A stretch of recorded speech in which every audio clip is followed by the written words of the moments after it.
Daging unggulan yang harganya selangit. Apalagi kalau bukan Wagyu. Daging sapi termahal di dunia. Per kilogramnya saja bisa sampai jutaan. Wow. Bukan tanpa sebab ya, karena daging yang satu ini teksturnya empuk, lengas alias juicy, sama kayak rasa. Makanya saat Chef Gilles memasak premium Wagyu, gak butuh dimarinasi dulu, cukup modal garam sama lada hitam saja. Rasa lezat dan juicy khas Wagyu ini disebabkan oleh marbling. Itu loh, pola mirip marmer yang aslinya adalah jaringan lemak di serabut otot daging. Saat dimasak, lemak ini bakal meleleh dan meresap ke serat daging. Nikmat! Karena dagingnya sudah premium, teman makannya juga harus premium dong. Sausnya dibuat pakai campuran foie gras, hati bebek atau angsa yang harganya juga selangit. Plus truffle, jamurnya para sultan. Wow! Panaskan juga puree wortel sebagai saus tambahannya. Terakhir, masak sebentar wortel mini, baby golden beets, sama watermelon radish sebagai garnisnya. Gak sekedar empuk, juicy, dan melintang di lidah. Daging Wagyu ini terbukti bermanfaat buat kesehatan. Kayak omega 3 dan 6, bisa turunkan kadar kolesterol jahat, bagus untuk kesehatan kulit, dan dapat mencegah kanker. Gongnya rendah lemak lagi. Apalagi daging Wagyu yang berasal dari Australia. Terkenal berkualitas karena mengkonsumsi gandum. Yuk icipin daging-daging kualitas unggul yang eksotis dan unik. Juragan Daging Unggul.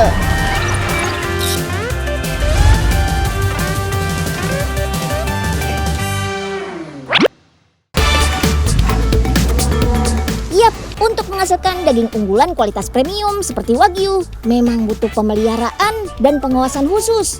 Seperti di Balai Embrio Ternak Pengembangan Sapi Unggul di Cipelang, Bogor ini. Tuh lihat, sapi-sapinya besar-besar dan berotot. Gak cuma Wagyu, ada Black Angus, Simmental, Limousin, dan Belgian Blue. Sapi pedaging impor unggulan semua nih. Biar sapinya sehat-sehat gini, ada banyak hal yang harus diperhatikan. Lokasi peternakan harus jauh dari keramaian, supaya sapi nggak stres. Karena katanya stres menghasilkan lemak yang rasanya kurang enak. Setiap harinya sapi-sapi di sini diberi pakan dengan campuran beberapa konsentrat. Biar kenyang bisa sampai setengah ton konsentrat dan 17 ton pakan rumput. Rumput pakannya juga spesial, harus hasil budidaya sendiri, seperti rumput gajah dan rumput odot. Sapi di sini juga rajin medical check up loh, rutin 2 kali dalam setahun buat mengecek infeksi penyakit kayak parasit cacing dan parasit darah. Ada penyuntikan rutin untuk calon bibit dan anak sapi juga. Biar pertumbuhannya lancar dan kekebalannya terhadap penyakit meningkat.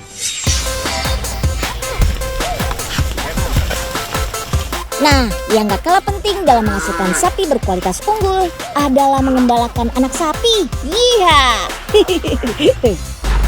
Biasanya 2 minggu sekali sapi-sapi ini dibiarkan berlari di lapangan luas. Selain biar happy, biar dapat asupan vitamin D juga kayak kita. Semua anak-anak sapi di sini berasal dari indukan berkualitas. Ada juga yang diperoleh dari hasil persilangan sapi impor dan lokal. Caranya lewat pengembangan buatan loh. Proses produksi embrio sapi berkualitas bakal dilakukan di luar tubuh sapi, alias di laboratorium. Sebelumnya, ambil embrio dari sapi donor yang sudah diseleksi. Embrio terbaik bakal diseleksi lagi via mikroskop, kemudian dicek kualitasnya satu persatu. Kalau sudah oke, tiap embrio tinggal dimasukkan ke dalam straw dan dilabeli supaya nggak ketukar sama embrio dari jenis sapi lain. Setelah ini baru deh dibekukan dan disimpan dalam kontainer tabung bersuhu minus 196 derajat Celcius. Sip deh, embrio sapi unggul siap dikirim ke para peternak di seluruh Indonesia. Peternak nantinya juga akan mendapat pendampingan khusus biar proses pengembangannya berjalan lancar.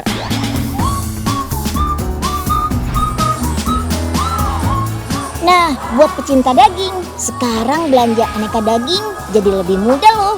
karena sudah ada banyak butik spesialis daging. Dari daging lokal sampai daging impor ada, yang segar sampai yang frozen ada. Nah, buat yang nyari daging premium, jangan sampai salah pilih ya. Berdasarkan yield grade alias jumlah persentase dagingnya, daging premium dilabeli A, B, dan C. A untuk daging wagyu asli, B untuk daging wagyu hasil kawin silang, dan C untuk daging yang berasal dari sapi Angus yang populer di Eropa.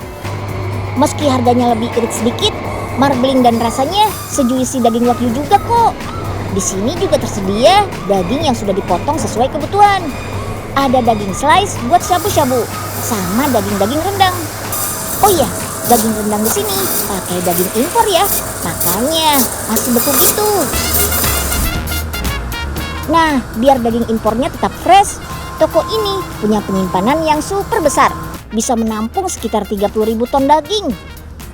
Sebelum masuk cold storage, untuk memastikan kualitasnya, petugas akan memeriksa sampel untuk melihat warna dan membuktikan daging masih dalam keadaan beku. Nah, ini dia chamber frozen room, ruang pendingin yang bersuhu minus 18 sampai minus 20 derajat Celcius. Disimpan dengan suhu segini, daging-dagingnya bisa tahan sampai 1 tahun loh. Daging sapi ini biasanya didatangkan dari New Zealand, Spanyol, Brazil, dan Australia.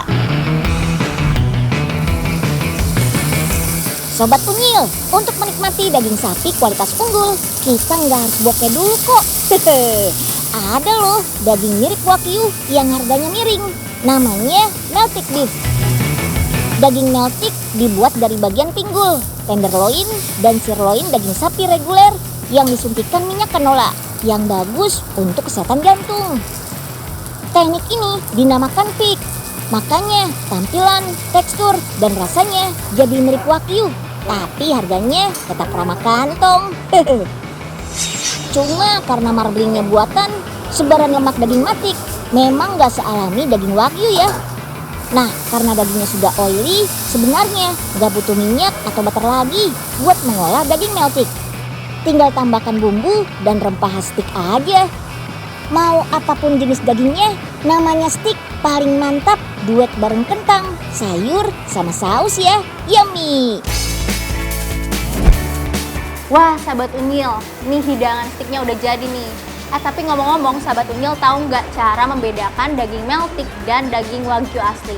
Nah, kalau daging meltik itu kalau dimasak setelah dipanggang itu, dagingnya akan lebih mengecil bentuknya daripada bentuk aslinya. Dan juga lebih keluar minyaknya dari suntikan si minyak nabati itu. Oke, saya mau makan dulu ya Sahabat Unyil. Gak usah worry makan daging meltik, aman kok buat kesehatan. Karena kan daging ini sengaja diciptakan biar kita bisa tetap ngirit saat kepengen makan steak enak. Bukan buat yang enggak.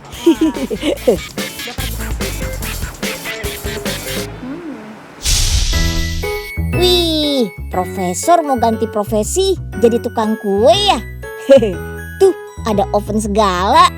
Wait, ini oven yang bisa ngubah apapun jadi mirip daging. Kalau gitu, Unyil coba masukin jamurnya ya, Prof. Nah, kalau itu udah pasti bisa deh. Dijamin, coba aja Nyil. Wah, iya bener. Alatnya Profesor bukan kaleng-kaleng nih. Wih. Wah, cakep nih alat. Profesor yang baik hati, Eneng boleh pinjam alatnya buat jualan nggak? Sehari aja. Nanti kalau laku, Eneng bagi persenan deh. Ya udah, boleh deh. Siap, Prof. Dagingnya, come on dibeli. Kok lama-lama ini gerobak tambah berat ya? Dagingnya tambah banyak kali ya? Eneng cek dulu deh. Pasti udah. Loh, kok malah tumbuh pohon pisang sih? Gagal lagi deh cari cuan. Aduh. Yuk, kita kemon. Sobat Unyil, kalau saat Hari Raya Idul Adha, kita di Indonesia menikmati daging sapi, domba, sama kambing. Nah, orang-orang di Amerika sana menyantap kalkun saat hari raya Thanksgiving. Yap, buat orang Amerika, kalkun ibarat ayam di Indonesia. Peternaknya ada banyak. Karena kalkun sendiri berasal dari Meksiko sama Amerika Utara. Cara masaknya juga mirip-mirip sama ayam kok. Yuk, kita bikin jadi kalkun kodok ala Unyil. Siapin dulu isiannya sesuai selera. Ada potongan ampela kalkun, brokoli, bawang bombay, daun bawang, jamur kancing, dan cabai merah. Masukkan semuanya, terus ikat deh. Habis itu langsung panggang daging kalkunnya. Sambil dipanggang, siapin bumbu olesannya nih. Ada cabai merah, kemiri, bawang merah dan putih yang dihaluskan jadi satu.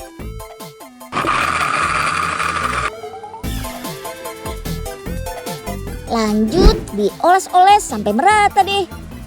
Puter-puter terus biar nggak gosong ya. Sampai kurang lebih selama 1 jam. Dan kalkun kodoknya sudah jadi deh. Yummy.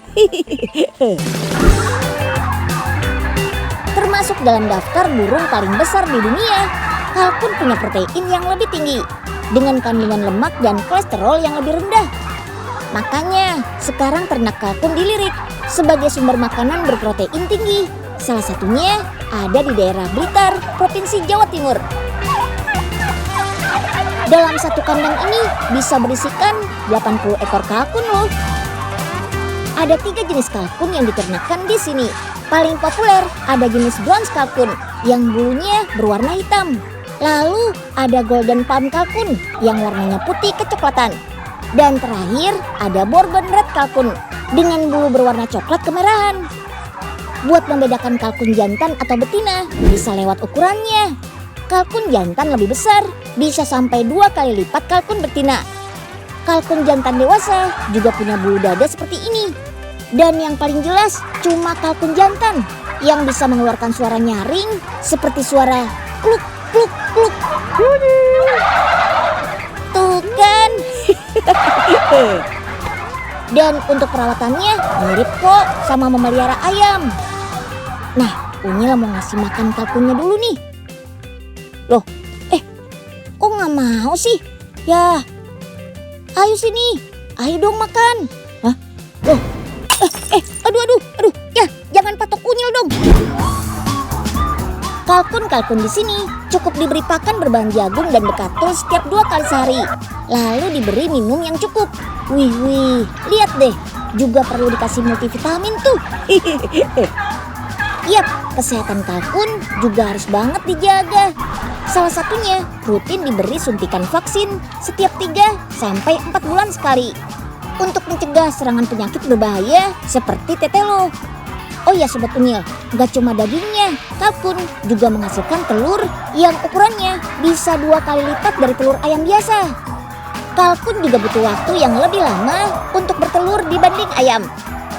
Nah, untuk kalkun jantan siap potong, biasanya dipilih yang sudah berusia 6-7 bulan dengan berat mencapai 5 atau 6 kg per ekornya. Sekarang Unyil ajak ke tempat pemotongannya nih. Sama kayak ayam potong, kalkun digantung satu persatu untuk disembelih. Tapi sebelum itu, kalkun dibuat pingsan dengan cara distrum. Pokoknya metode ini sudah dijamin halal kok. Lanjut dicelup sama air panas bersuhu 67 derajat Celcius. Proses seperti ini bakal memudahkan proses pembersihan bulu dari badan kalkunnya. Habis itu tinggal potong-potong deh jadi beberapa bagian. Gak cuma dijual dalam bentuk potongan daging segar seperti ini. Sekarang sudah ada juga loh daging kalkun potong dalam kemasan yang sudah diberi bumbu dan siap masak. Buat bikinnya, pertama kita haluskan dulu nih bumbunya. Ada potongan kunyit, lengkuas, serta bawang merah dan bawang putih. Lalu siapkan air panas dan tambahan batang serai, daun salam, daun jeruk, dan bubuk ketumbar. Campur deh sama bumbu halus tadi. Setelah mendidih, baru deh masukkan satu persatu potongan daging kalkun segar. Sobat Unyil perlu tahu nih, ternyata potongan daging kalkun memiliki daging merah dan daging putih sekaligus loh. Bagian sekitar kaki dan paha kalkun memiliki daging berwarna gelap. Sementara sekitar bagian sayap dan dada kalkun berwarna putih. Ini menandakan daging kalkun rendah akan lemak kolesterol dan juga kaya protein, mineral, zat besi, dan seng. Lanjut rebus dengan api sedang selama 1 jam. Teknik memasak ini yang disebut dengan ungkep. Teknik memasak dengan cara ungkep memang butuh waktu yang lama supaya bisa menghasilkan rasa rempah yang lebih kuat dan lezat pastinya. Ini dikarenakan pemanasan bakal membuka pori-pori daging sehingga bumbu bisa lebih mudah meresap sampai ke dalam deh. Dan tada, daging kalkun ungkep lausnya sudah jadi nih. Yummy. Biar awet, daging kalkun ungkep lausnya bakal dikemas dengan metode vakum seperti ini. Dan gak lupa, harus disimpan dalam keadaan beku di cold storage. Dengan begini, daging kalkun siap masak, bisa tahan kurang lebih 1 bulan tanpa bahan pengawet. Sebagai santapan, kalkun punya tekstur daging yang lebih keras atau sedikit alot karena serat-serat dagingnya yang lumayan besar dibandingkan daging ayam biasa. Tapi kalkun lebih sehat dari ayam, terutama di kandungan lemaknya yang ternyata lebih rendah dibanding ayam kampung. Cocok deh buat yang lagi diet.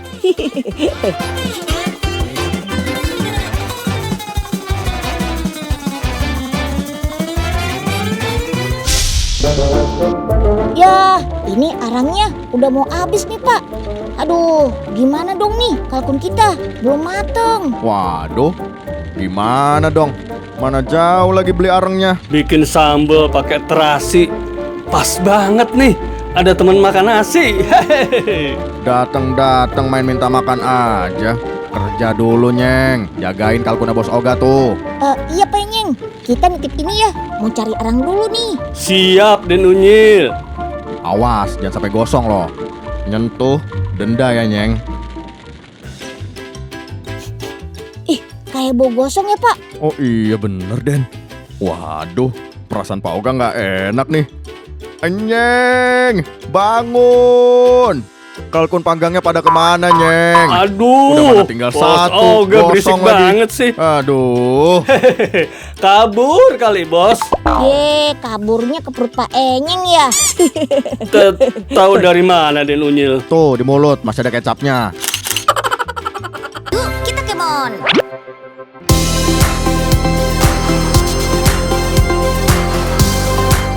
Sobat Unyil, secinta-cintanya sama daging, katanya 20 tahun ke depan daging yang kita konsumsi nggak lagi berasal dari hewan loh, tapi dari tumbuhan. Juga daging yang dibudidayakan di laboratorium. Ini karena orang-orang makin semangat menerapkan pola hidup vegetarian dan sadar akan bahaya peternakan konvensional buat lingkungan. Sekarang sih daging yang berasal dari tumbuhan sudah banyak kok. Seperti drumstick alias paha ayam yang dibuat dari protein kedelai dan jamur tiram. Jamur tiram dipilih karena memiliki serat menyerupai serat daging ayam. Udah gitu, kandungan zat aktif di dalam jamur tiram juga bisa merangsang sel darah putih untuk bekerja lebih aktif melawan virus atau bakteri yang ada dalam tubuh kita. Mantap! Dalam 1 hari, rumah produksi yang berlokasi di Bogor ini bisa membuat 100 kg adonan sekaligus. Wah, keren! Agar mudah dibentuk dan wujudnya mirip kulit ayam, bungkus pakai kulit tahu ya. Biarpun tipis, kulit tahu punya kandungan protein dan zat besi yang cukup tinggi. Paha ayam dinamakan drumstick sejak abad ke-16. Selain karena bentuknya mirip dengan stick drum perkusi pada tahun 1500-an, dulu kata kaki atau leg dinilai nggak sopan untuk disebut saat bersantap. Makanya dinamai drumstick aja. Nah, ini dia nih yang bikin drumstick sayuran ini spesial. Ada proses pengasapan menggunakan gula merah. Selain memberi aroma yang khas, proses pengasapan ini juga memberi warna pada tekstur drumstick nabatinya. Tuh, makin mirip kan kayak ayam bakar madu.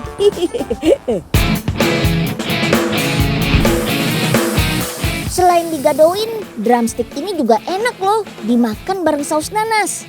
Sausnya dibuat dari saus tomat, cuka, jus jeruk, kecap Inggris, gula, dan buah nanas matang. Terus saring dan kentalkan. Biar gizinya nampol, gulung drumstick bareng sawi putih, sawi hijau, dan kulit paprika. Terus kukus deh. Sudah enak, sehat lagi, mantul. Itu dia informasi seputar daging-daging unggul. Jadi auto lapar ya. Mau makan siang pakai daging aja jadinya. Tapi ingat ya, meskipun rasanya enak dan manfaatnya segudang, jangan konsumsi daging secara berlebihan. Harus seimbang sama bahan pangan lainnya. Nah, besok nonton si Unyil lagi ya. See you.